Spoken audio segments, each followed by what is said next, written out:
오늘 이사야가 부르심을 받는 장면, 그리고 아하즈 시대의 활동, 이렇게 보도록 하겠습니다. 이사야가 부르심을 받는 장면이 이사야서 6장에 나오는데요.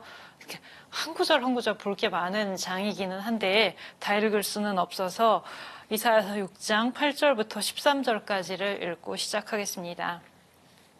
성부와 성자와 성령의 이름으로 아멘. 그때 나는 이렇게 말씀하시는 주님의 소리를 들었다. 내가 누구를 보낼까? 누가 우리를 위하여 가리요? 제가 있지 않습니까? 저를 보내십시오 하고 내가 아뢰었더니 그분께서 말씀하셨다. 너는 가서 저 백성에게 말하여라. 너희는 듣고 또 들어라. 그러나 깨닫지는 마라. 너희는 보고 또 보아라. 그러나 깨치지는 마라. 너는 저 백성의 마음을 무디게 하고 그 귀를 어둡게 하며 그 눈을 들어붙게 하여라. 그들이 눈으로 보고 귀로 듣고 마음으로 깨닫고서는 돌아와 치유되는 일이 없게 하여라. 그래서 내가 아뢰었다. 주님, 언제까지입니까? 그분께서 말씀하셨다. 성읍들이 주민 없이 황폐하게 되고 집집마다 사람이 없으며 경작지도 황무지로 황폐하게 될 때까지다. 주님이 사람들을 멀리 쫓아내 이 땅에는 황량함이 그득하리라. 아직 그곳에 10분의 1이 남아있다 하더라도 그들마저 다시 뜯어 먹히리라. 향염나무와 참나무가 잘릴 때 거기에 남는 그루터기와 같으리라. 그 그루터기는 거룩한 씨앗이다. 지금 6장의 끝부분을 읽었는데요. 6장 맨 처음 시작할 때 우찌야 임금이 죽던 해 라는 말이 나옵니다. 이사야가 우찌야 임금이 죽던 해에 부르심을 받았다. 이렇게 시작이 되는데요. 우찌야 임금이 죽던 해는 기원전 740년입니다. 이 시대의 연대들이 몇 년 조금씩은 차이들이 있을 수 있어서 어떤 책을 보느냐에 따라서 연도가 조금씩은 다를 수 있거든요. 저는 기본적으로 주석성경 뒤에 있는 연대표를 기준으로 보통 말씀을 드립니다. 그래서 기원전 740년에 이제 부르심을 받게 되는데, 그때 보면 이사야가 드높은 어저에 앉아 계시는 주님을 배웠다라고 되어 있고요. 사람들이 이렇게 날아다니면서 거룩하시다, 거룩하시다, 거룩하시다, 만군의 주님, 이렇게 말했다고 나옵니다. 거룩하시다라는 말이 이렇게 3번을 반복해서 나오게 되는데요. 이사야서의 하느님이 어떤 하느님이냐라고 하면 거룩하신 하느님이라고 요약을 할 수가 있습니다. 같은 하느님이신데 우리도 사람에 따라서 가지고 있는 하느님상의 특징들이 조금씩 있고 성서에서도 책들에 따라서 이렇게 강조하는 면들이 좀 다를 수가 있잖아요. 그런데 이사야서에서는 거룩하신 하느님이라고 말을 할 수 있겠고, 특히 그 이스라엘의 거룩하신 분이라는 호칭이 이사야서에서 아주 특징적으로 나옵니다. 이사야서에서는 처음부터 끝까지, 그러니까 뒷부분 갈 때까지 이스라엘의 거룩하신 분이라는 호칭이 나오는데, 이사야서 밖에서는 또 거의 나오지 않는 호칭이에요. 그래서 이사야서의 전형적인 그 하느님상을 보여준다고 말을 할 수 있겠습니다. 근데 거룩하다라는 것이 무슨 의미인가? 많이 하는 이야기인데, 히브리어에서 거룩하다라는 단어는 그 원이 따로 떼어놓다, 갈라놓다, 그런 데에서부터 나왔다라고 말을 하고요. 그래서 그 거룩함이라는 것은 절대적이고 초월적이고 인간이 쉽게 범접할 수 없는 그런 하느님입니다. 그러니까 이사야서의 하느님은 그렇게 인간하고 매우 친밀한 그런 하느님은 좀 아니에요. 물론 이사야서에서 7장에서 임마누엘 예언 나오고 주님께서 너희와 함께 계신다, 하느님이 너희와 함께 계시다는 이야기 많이 나오지만, 그렇게 뭐라 그럴까요? 아주 가까이 너무 그러니까 친숙한 관계, 이런 것보다는 하느님이 굉장히 높으신 분, 굉장히 높으시고 절대적이고 초월적이고 내가 쉽게 어떻게 이렇게 해볼 수 있는 그런 하느님으로는 잘 안 나타납니다. 그래서 저는 약간 그런 상상을 하는데, 이사야서 6장에서 보면 이사야가 높이 솟아오른 어저에 앉아 계신 하느님을 배웠다라고 말을 하는데, 하느님의 옷자락이 이렇게 성전을 가득 채우고 있었다고 말을 하거든요. 제가 거기서 이렇게 그럼 옷자락만 본 거 아닌가? 그런 상상을 좀 합니다. 왜냐면 옷자락이 성전을 가득 채우고 있었다고 말을 하니까요. 이 상상은 제가 너무 구체적으로 상상을 해서 좀 부적절한 것일 수도 있기는 한데, 근데 이 표현들이 나타나는 게 무엇인가? 아주 높이 솟은 어좌, 그리고 옷자락이 성전을 가득 채우고 있었다는 것, 이런 것도 그렇게 아주 친밀함보다는 높으신 하느님, 초월적인 하느님, 이런 면을 강조를 하는 것이죠. 그런 하느님을 만나서 하느님을 딱 만났을 때 이사야가 하는 말이 제가 아주 매우 좋아하는 구절이기도 한데요. 큰일 났구나, 나는 이제 망했다 라고 말을 합니다. 하느님을 딱 만났을 때 아주 친밀하고 좋은 하느님 같으면 아우 너무 기쁘다고 그럴 수가 있을 텐데, 그런 게 아니라 그렇게 거룩하신 하느님, 정말 높으신 하느님을 만났기 때문에 딱 만났을 때에 그 인간이 드는 생각이 큰일 났구나, 나는 이제 망했다 라는 거예요. 제가 이 구절을 좋아한다고 말씀을 드려서 좀 웃으실지도 모르겠는데, 어느 해에 이 구절을 제가 만났거든요. 그랬을 때 그때 들었던 마음이 그거였어요. 인간이 어느 날 진짜로 하느님을 만나게 되면 이런 말이 나오겠구나. 큰일 났다. 나는 이제 망했다. 그러니까 하느님을 만났는데 아 반갑다. 그렇게 되실 것 같으세요? 어쩌면 이게 정말 하느님을 만난 사람의 반응일이라는 생각이 들었습니다. 그래서 이제 큰일 났구나. 나는 이제 망했다. 이런 반응을 보이는데 이사야는 보면 몇 줄 아래 내려가면 제가 있지 않습니까? 저를 보내십시오라고 대답을 하는 사람이에요. 그러니까 보통 예언자들이 저는 말을 못하고 나이가 어떻고 이렇게 여러 가지 이유들을 대는 거에 비해서 이게 이제 소명담에 기본적으로 들어가 있는 이의제기라고 하는데, 형식적으로도 하느님이 사람을 부르시는 그런 본문들에서는 보통 그 이의제기라는 요소가 있게 되는데, 나는 뭐 때문에 안 되고 뭐 때문에 안 되고 라는 말들을 되게 하는데, 이사야는 6장에서 부르심을 받을 때 이의제기가 굉장히 없는 편이거든요. 제가 있지 않습니까? 저를 보내십시오 라고 말을 하는 사람이니까. 그렇지만 이 큰일 났구나, 나는 이제 망했다라는 것은 이의제기와 마찬가지로 저 하느님을 내가 감당할 수 없음, 내가 하느님을 만나고 하느님으로부터 어떤 사명을 받고 파견을 받고 하기에 내가 부당하다는 그런 의식, 이것을 보여주는 표현이기도 한 것이죠. 그러니까 이사야서의 하느님은 거룩하신 하느님인데, 그 하느님을 내가 만났는데 나는 그만큼 거룩하지가 않은 거예요.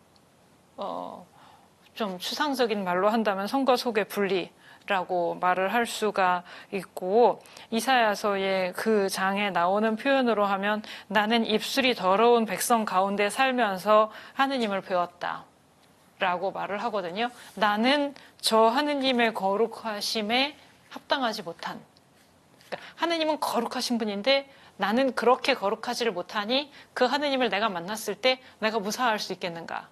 내가 저 하느님과의 만남이라는 거를 감당할 수 있겠는가? 이런 문제가 이제 발생을 하는 거죠. 그래서 나는 합당하지 못하다라고 하게 될 때 하느님이 그를 이제 입술에 숯불을 대게 하셔가지고 정화하시고 스스로 부당하다고 느끼는 이사야를 합당하게 만들어 주시는 그런 장면이 나오게 됩니다. 이게 부르심을 받는 장면에서 다 나오는 이야기이고, 그 다음에 하느님께서 누구를 보낼 것인가, 무슨 일을 할 것인지는 아직 얘기를 안 하셨거든요.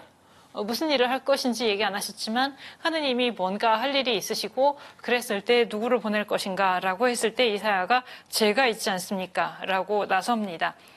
예언자들 중에 이렇게 나서는 사람이 이사야밖에 없는 것 같아요. 그럴 정도로 정말 하느님이 맡기실 일이 무엇인지도 모르는 상태에서 무엇이라도 받아들이겠다, 그런 절대적인 응답이라고도 할 수 있겠고, 그렇게 대답을 합니다. 그런데 그에게 맡기시는 사명이, 그러니까 무슨 사명을 맡기실지도 모르고 저를 보내십시오라고 했는데 맡기신다는 사명이 그 백성을 가서 깨우치게 하라든가 회개하게 하라든가 그 백성이 나에게 돌아오도록 이끌라든가 그런 게 아니고요. 그런 것이 아니고 듣되 깨닫지는 말아야 하고 보되 깨치지는 말아야 하고, 그 백성이 마음과 귀, 눈을 다 닫게 해야 되고 그들이 돌아와 치유되는 일이 없게 하여라 라고 나옵니다. 이거 무슨 뜻인가를 이야기를 하기는 쉽지 않고요. 사실 해석이 여러 가지 의견들이 갈라지기도 하고요.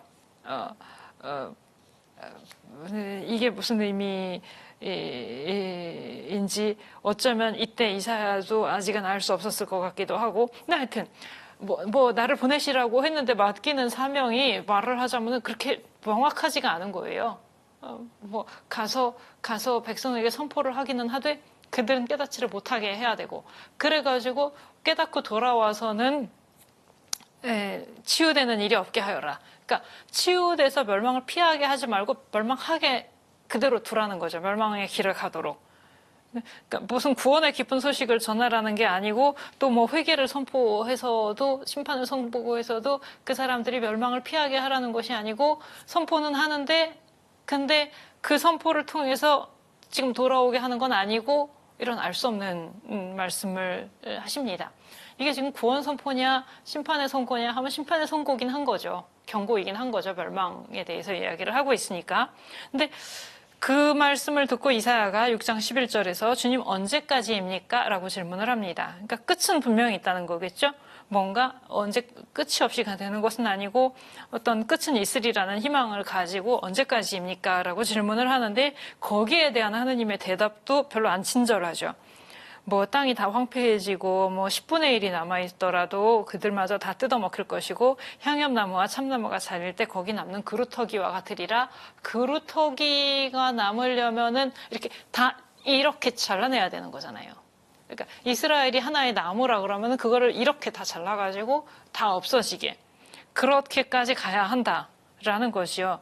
그러니까 나무의 밑둥만 남게 되고 그것까지 다 지나고 나서야 그 다음에 가서야 이런 선포가 그들이 들어도 깨닫지 못하게 하고 눈과 귀와 마음을 다 막히게 하는 것이 무슨 의미인지는 그 다음에 가서야 비로소 알게 될 것이에요.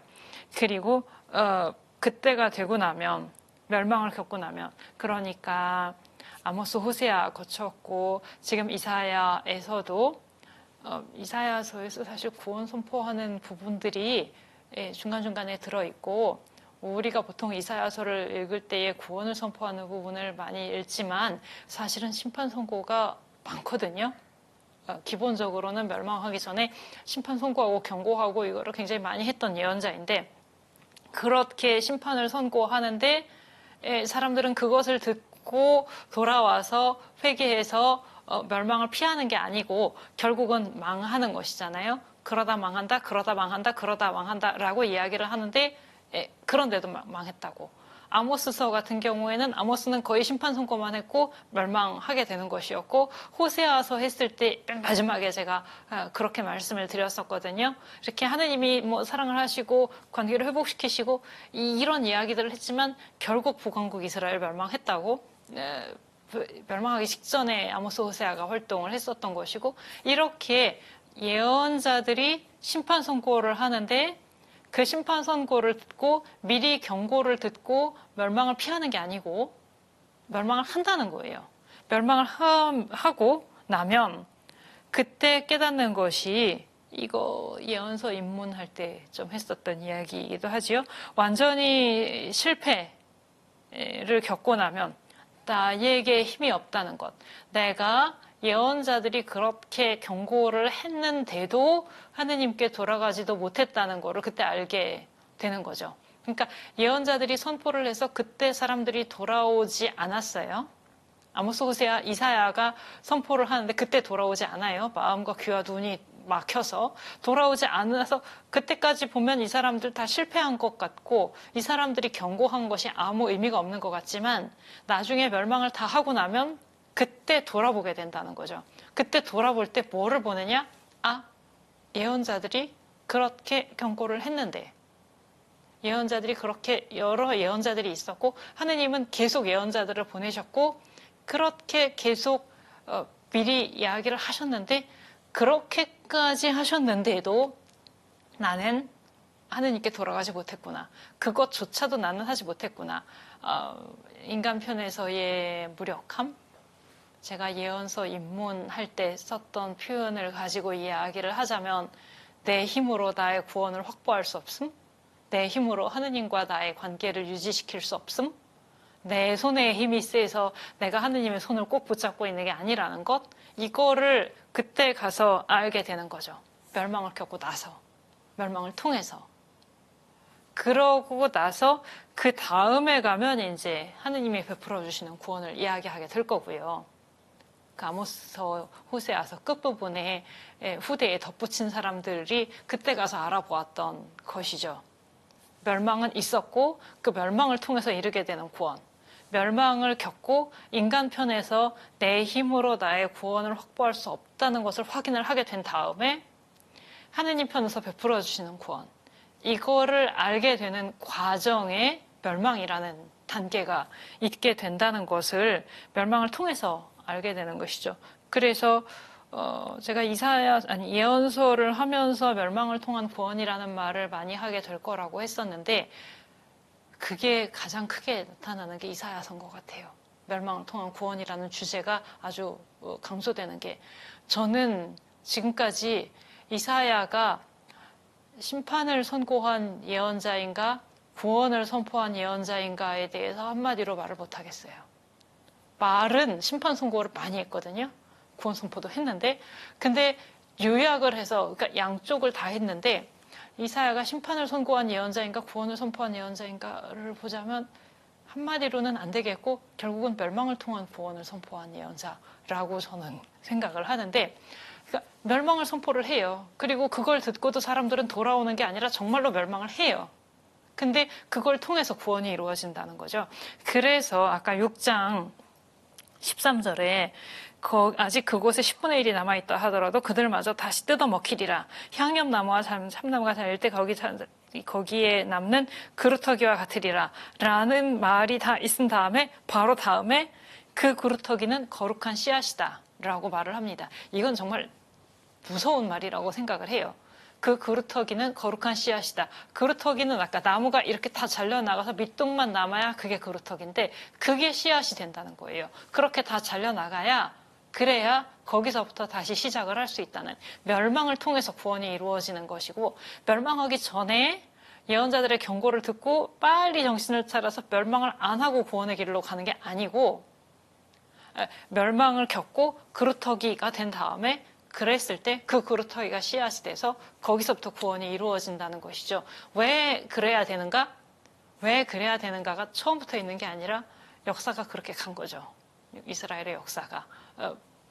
어떤 선포가 있었을 때 그것을 받아들이지 않았었기 때문에 이렇게 되는 것이고 멸망을 겪고 나서 인간 편에서 내 능력으로 구원을 확보할 수 있는 게 아니라는 것을 알고 났을 때 그때 하느님으로부터 오는 구원이라는 것을 알게 되고 하느님을 알게 되고 이렇게 되리라는 것을 그 그루터기는 거룩한 씨앗이다라는 말에 요약되어 있다고 볼 수 있겠습니다.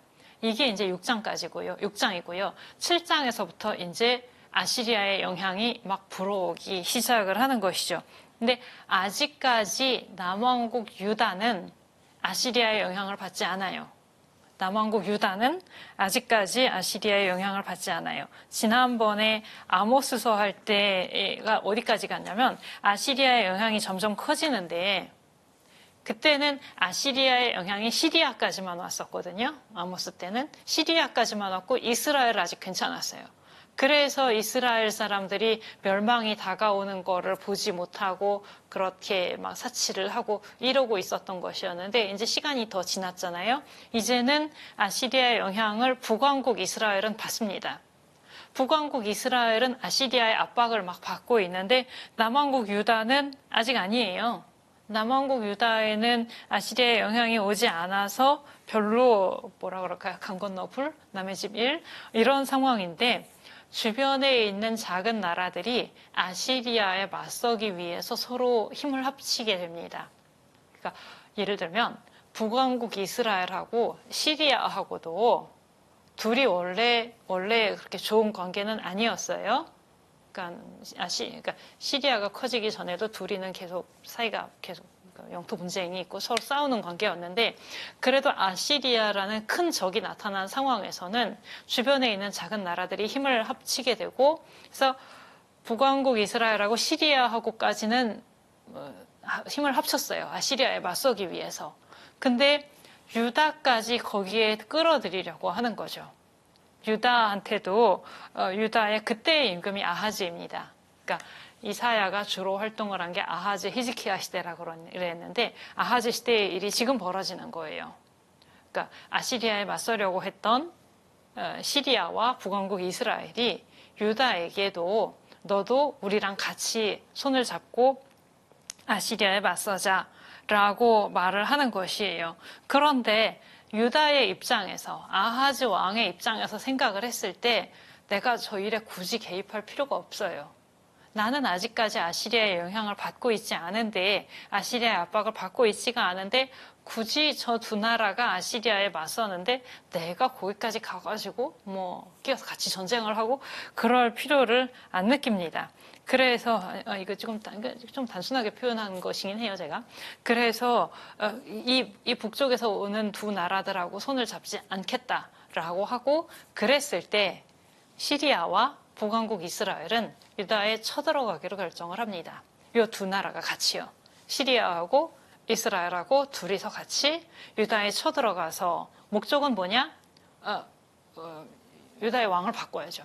아하즈를 몰아내고 다른 사람을 왕으로 세워서, 그러니까 우리와 손을 잡을 수 있는 그런 사람을 임금으로 세우려고 하는 것이죠. 그때 보면 타브알의 아들을 임금으로 세우자 이런 말이 나오는데, 타브알의 아들이 누구인지는 정확히 모릅니다. 사람 이름일 수도 있고요. 타브알이라는 게 아니면은 허사비 임금을 뜻하는 걸 수도 있고, 사람 이름이라고 하더라도 그게 누군지는 알려져 있지 않고요. 하여튼 임금을 바꾸려고 생각을 하는 것이죠. 지금의 임금 아하즈가 우리한테 동조해주지 않으니 쳐들어가서 아하즈를 몰아내고 다른 사람을 임금으로 세우자. 이 전쟁이 시리아 에프라임 전쟁입니다. 시리아 에프라임 전쟁. 전쟁 이름이 꼭 시리아하고 에프라임하고 싸운 것 같은데 그거 아니고, 시리아하고 에프라임은 북왕국 이스라엘을 나타내는 거고요. 북쪽의 커다란 지파가 에프라임이기 때문에, 그러니까 시리아 에프라임 전쟁은 시리아하고 에프라임, 북왕국 이스라엘이 유다를 쳐들어간 그런 전쟁입니다. 이렇게 쳐들어오는데 아하즈는 굉장히 불안하죠. 뭔가는 해야겠죠. 나는 임금인데 북쪽에서 나라들이 쳐들어오고 있으니 어떻게 해야 하는가 하고 막 불안해하고 있을 때에 이사야가 찾아가서 이사야가 하느님의 말씀을 선포를 하는데, 그때 이사야가 하는 말은 하느님께 대한 믿음이에요. 너희가 믿지 않으면 정령 서 있지 못하리라. 너희가 믿지 않으면 정령 서 있지 못하리라. 아하즈는 지금 막 전쟁 상황에서 내가 여기 어떻게 대비를 해야 되고 이걸 묻고 있는데, 예언자가 말을 하는 거는 믿음이에요. 그러니까 뭐냐면 지금 외교적인 문제나 누구하고 전쟁을 해야 되고 누구하고 손을 잡아야 되고 이 문제가 아니라는 것이에요. 근본적인 문제는 하느님께 대한 믿음이고, 너희가 하느님께 대한 믿음을 가지고 있지 못하다면 서 있지 못하리라. 믿음이 없기 때문에 이런 위기들을 겪게 되는 것이다 라는 말을 하는 것인데, 다음 주에도 마찬가지 상황들을 보게 될 것인데요. 임금의 입장하고 예언자의 입장은 계속 충돌을 합니다. 임금들은 현실적인 어떤 방법을 찾아요. 근데 예언자는 지금 그 차원의 문제가 아니라는, 무슨 정치적이고 외교적이고 이 문제가 아니라고 믿음을 요구를 합니다. 근데 임금은 결국 현실적인 선택을 하지요. 아하즈는 아시리아의 도움을 청합니다. 아시리아의 도움을 청하고 아시리아는 거기에 응답을 해서 시리아를 멸망시키고 북왕국 이스라엘도 어느 정도 침입을 해요. 아직 완전히 멸망시키진 않지만 나중엔 멸망을 시킬 거고, 이런 상황들이 벌어지게 되는데, 이 주제는 제가 지금 끝까지 나가지는 않고 던져놓기만 하는 것이에요. 임금과 예언자의 입장 문제, 다음 주로 계속 이어지게 됩니다. 한편으로는 뭐는 있냐면 아시리아가 도와줬어요. 아시리아가 도와줘서 시리아를 치고 이스라엘도 어느 정도 거의 완전히 멸망은 아니라고 하더라도 약하게 만들어놨기 때문에 유다의 입장에서는 시리아 에프라임 전쟁에선 살아남아요. 그러나 그 결과로 아시리아에 현실적으로 종속되는 결과를 가져왔다는, 아시리아가 점점 커지고 있는데 이제는 유다도 아시리아의 영향하에 있게 되었다는, 여기까지서 마치고 다음 주에 히즈키야 시대의 이 상황이 계속 어떻게 전개되는가 보도록 하겠습니다. 감사합니다.